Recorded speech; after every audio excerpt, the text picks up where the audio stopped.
All right. Hey guys, I hope everyone is doing well. This is Rudy. Hey, I just wanted to make a video today, and you never know when your last day is going to be, so I try to live every day as if it's going to be my last day, and do everything I can that I think will help progress me in the will of the Lord. So also, the first thing I wanted to talk about, and I'm going to talk about a variety of different things today, but the first thing is Lieutenant Colonel Terry Lakin. I'll be on a plane to Fort Meade, Maryland tomorrow, and a lot of people have asked me, what's the point in going? I mean, what do you think you're going to accomplish? And I'm not even sure that I'll get inside the trial. I mean, inside the courtroom, and so none of that matters. I mean, I just will have felt that I tried to be there and tried to support the man, even if it's just nothing but standing outside the base and passing out flyers, or it just makes me feel good that I tried to do something to support a man that I think is a righteous man and standing up for his values and the Constitution of the United States. I'm incredibly dismayed and confused why not only the mainstream media picked up the story of Lieutenant Colonel Terry Lakin and isn't talking about the fact that he's being court-martialed, but even the alternative media. It's like they don't recognize the importance of the stand that Lieutenant Colonel Terry Lakin is taking, and they don't recognize the importance of the birth certificate issue. I've heard people that I respect refer to the birth certificate issue as a distraction, and I simply don't understand that. In my opinion, it's one of the top issues that is incredibly important. I mean, I hate to say it's more important than the Federal Reserve, but it should be right on up there. I mean, if you wanted a silver bullet to get rid of Obama and all of the policies and all the damage he's done to this country, that silver bullet is the birth certificate issue, and yet no one will speak about it, either in the alternative media or mainstream media. They'll touch on it lightly, then they tread on it lightly, and then they, like eggshells, and then they walk away. But I'm dismayed and confused as to why that's the case. So I'll show my support. I'll be there. I'm going with Tommy, my friend. He's also known as the Texas Deacon. And we'll try to get in the courtroom, and I don't know that I expect it to be non-eventful, but at the same time, what Terry Lakin is doing is not non-eventful. He's sacrificing his future relationships with his loved ones and his family, and he's doing it because of his values, and he's not a sellout, and that we need men in America that are not sellouts. Also, I received some phone calls. I guess I'm not one to hide, and I've mentioned where I live a few times on a few of my videos, and it's not hard to figure out how to reach me. And I've been contacted by people that I don't know who to trust and who not to trust, to be honest with you. So I have to ask God for discernment and wisdom. And I've had some phone calls from people that say that they're willing to do whatever needs to be done, and they don't come right out and say they're going to commit violence on anybody, but the implication is there. Believe me, I am all for the death penalty, but I believe that everyone should have their day in court. I'll just say that I'm a little concerned with some of the phone calls I've gotten and where the kind of direction that it's gone in, and I don't know who to trust, so it's hard for me to know if it's somebody associated with the government, or it's I don't know if I'm playing mind games with myself or not. But anyway, rest assured that I don't plan on breaking any laws. If I get thrown in jail, or they say that I did something against the law, you can rest assured that I was set up. I plan to provide as much support as I can and to be peaceful. And if I do anything, it's because I felt the line was crossed regarding me and my sovereignty, but I don't have any plans to hurt anybody. All right, how much time I got? 5 minutes. Let me also say that I've been passing out videos on what I call truth videos, and it covers a wide range of topics. And you probably have heard my previous videos about mangy roaches. I've extended that to mangy roaches, crap, C-R-A-P, SBCGZ, and I don't want to go through that because I've had previous videos that goes through them, but it's Satan's lies and deceptions in this world. And go back and look up mangy roaches, and that'll cover that. But then the crap would be chemtrails, RFID chips, the apathy of America, the abortion rate, and the killing of unborn babies. The P stands for pedophilia. The S stands for Sharia law and the Islamic threat. And then the B is the BPA on our cash receipts at Walmart, and the cancer-causing agents. And then the C is the cancer fraud and the health fraud that we're being, fighting all the time. And I think Kevin Trudeau wrote a book called Natural Cures or something like that that explains that in quite detail. And then G stands for the GMO foods, and then the Z stands for Zionism and the effect of Zionism in our culture today. But as I pass out these truth DVDs and I get very little response back, I could probably count on one hand out of hundreds and hundreds of DVDs that I passed out to family members, church members, my friends.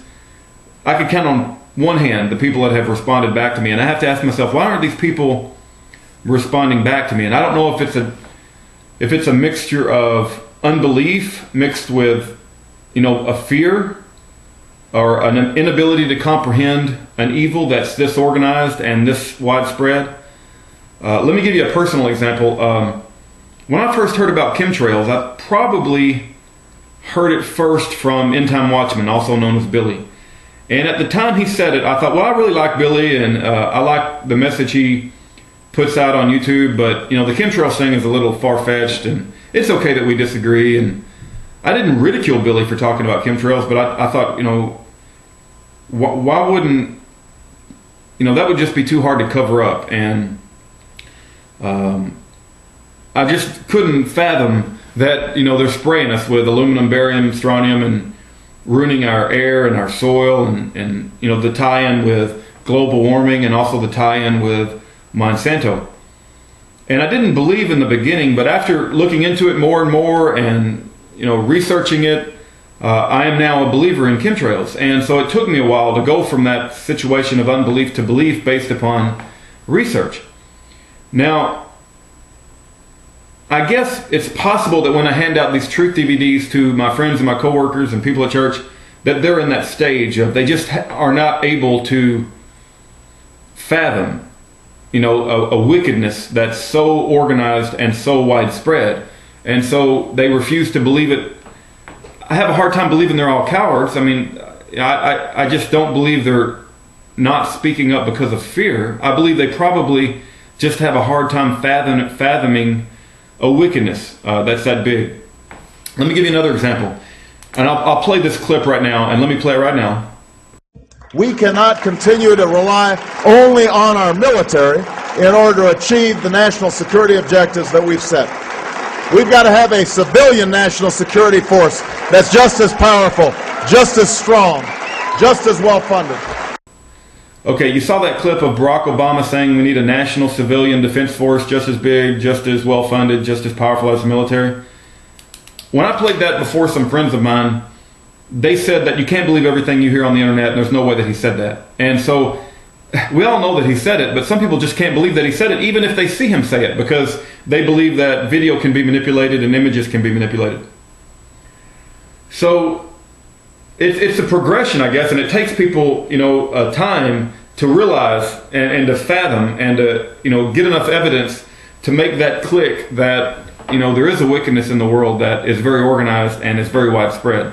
And it's fed at a physical level by the greed of man and the ability of man to sell out his fellow man for the riches of this world. But our battle is spiritual, and it's being organized at a spiritual level. Satan himself is organizing this fight against mankind, and we unwittingly, when I say we, the people that are selling out, and that doesn't include me because I'm not going to sell out.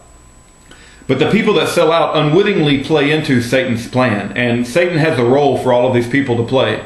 And so I do believe that Satan is directing this at a spiritual level.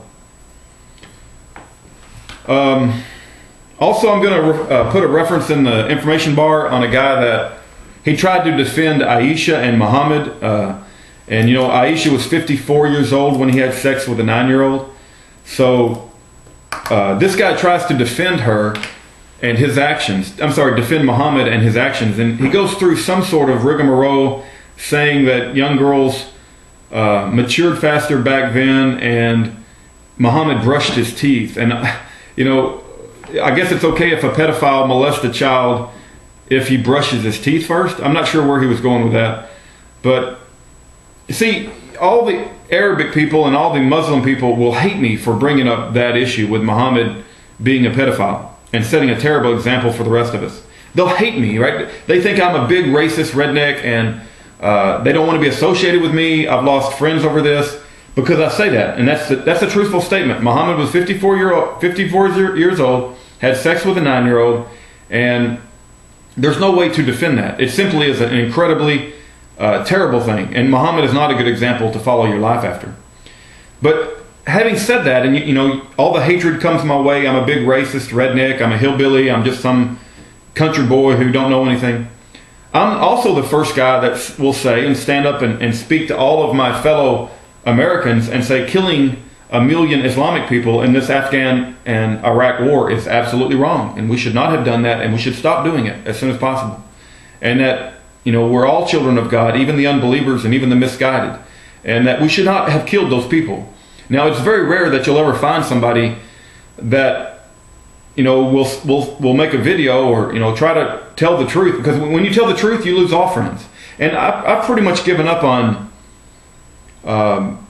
trying to make friends in this physical world. If I make a friend, that's great. But I'll say this. With my friendship comes my life. In other words, if my friend called me and said, I'm being attacked and I need your help, I would go over there and help him to the point of death, because with my friendship comes my life. So I don't make friends that easily. I admire people, but I don't give my friendship away willy-nilly, and I don't think anybody should. But because anybody, not just me, anybody who speaks the truth, you're going to see your friends just fall away. They're not going to want to stick around because they don't want to hear the truth. And so I find it incredibly disappointing that a lot of the Muslims in America don't speak up for 9/11 truth, don't speak up for, speak out against the Iraq and Afghanistan war, and they don't speak up for the truth about Muhammad. But, it is what it is, right? It is what it is. The last thing I want to talk about is my experience into researching a particular Talmudic verse. And for those of you that don't know what the Talmud is, I told you I'm gonna hit all over today. But the Talmud is a Jewish holy book.